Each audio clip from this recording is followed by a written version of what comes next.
Sixth grade lesson 10.3 is area of triangles. Okay, so now that you know from the previous lesson that basically every triangle is half of some parallelogram,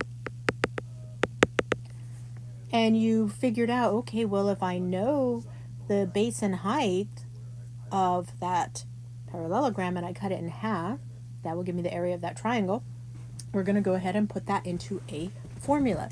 The formula for area of a triangle, you're going to be shocked, you're going to be amazed, is the area equals base times height times 1/2, which really is divide by 2, right? So A equals 1/2 BH. Area equals 1/2 times base times height, which is what you were doing in the previous lesson anyway. So same steps apply. You'll be given a triangle. You'll be given some dimensions. You plug in the dimensions and you calculate. No problem. It's all the same. So let's see some happen. So in your book, they talk about the Flatiron Building in New York. It's kind of this triangular shaped, interesting looking building. And it was designed to fit the triangular plot of land right there on 22nd Street and Broadway. There was just that piece of land. So they're like, I'm going to put a building here. I don't even care. The diagram that we have here shows the dimensions of the triangular foundation of the building, where they put the building down on. So what's the area of that?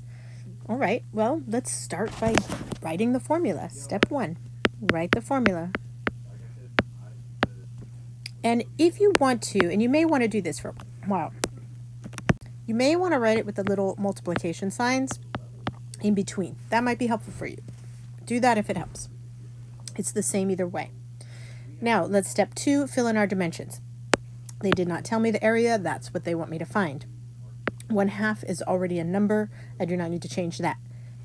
So I have area A because I don't know it yet. 1/2 is already a number. I don't need to change that. My base is 190 and my height is 79. Okay, now I just need to do my calculations. Now remember a while back we talked about if all of your operations are multiplication, it does not really matter what order you go in. You could do, I could do this times this first, or this times this first, or this times this first, doesn't matter if it's all multiplication. And it is when you're dealing with that area of a triangle formula and they're all on the one side, it's all that. The reason I say that is a lot of times people say, I just want to do this first. I want to avoid that fraction. But let's use that fraction to our advantage if we can. And so I always look for, when I'm using this formula, even numbers, because those divide perfectly by 2, right? They won't have any fractions or decimals left over. And I look to see, are those even numbers easy to split in my head, to split in half in my head? So this one isn't so much easy to split in half in my head, but I'm going to split it anyway because I want to cut that number down nice and small so I can multiply with a smaller number. So I want to know what 1/2 of 190 is. Basically, I'm asking myself, what's 190 divided by 2? And I get 95. So I calculated that. And looky there, I know you were stressed about that half being there, that fraction being there. It's gone. And then all I have to do is 95 times 79.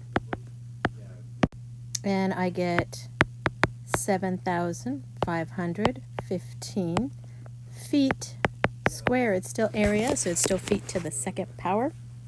And that's the answer to the foundation area of that weird triangular building. Okay, let's look at another example, and don't let those fractions scare you. They're fine. You're fine. It's all going to be fine. They tell us the same thing I've been saying. Write the formula for area of a triangle. A equals 1/2 times base times height. And they didn't tell us the area, so we're filling in the dimensions. They didn't tell us the area, so we left it as A, the variable. 1/2 is already a number, so we leave it. Times the base, which is 4.5, so we will just write 4.5 there. Times the height, which is 3.5, so we will write 3.5 there. Okay. Now remember, when we're multiplying with fractions, we need to change these mixed numbers into fractions. so that we can do the multiplication. Remember, we just multiply the whole number times the denominator and then add the numerator to make a new numerator. So 4 times 2 is 8 plus 1 is 9. The denominator stays the same. Remember that? 3 times 2 is 6 plus 1 is 7. The denominator stays a 2. And now we just do our multiplication. I'm going to do it one step at a time just so your brains can see it. We're going to do this 1/2 times 9/2. And the nice thing about multiplication is we don't have to worry about common denominators. In this case, we do have one, but it doesn't matter. We're still multiplying numerator times numerator and denominator times denominator. 1 times 9 is 9. 2 times 2 is 4. Then I'm going to do the times 7/2. 4 times 2 is 8. And 9 times 7 is 63. And you may be looking at that going, that's improper fraction. That's the upside down snowman improper fraction going on here. And I know I'm supposed to do something when that happens, but I forget what I'm supposed to do. Or maybe you remember, I don't know. It's a division problem. We're going to do 63 divided by 8. 8 does not go equally into 63. The closest I can get is times 7. That gives me 56. Subtract. That leaves 7 left over out of the 8 that we were using, right there. And that's your answer.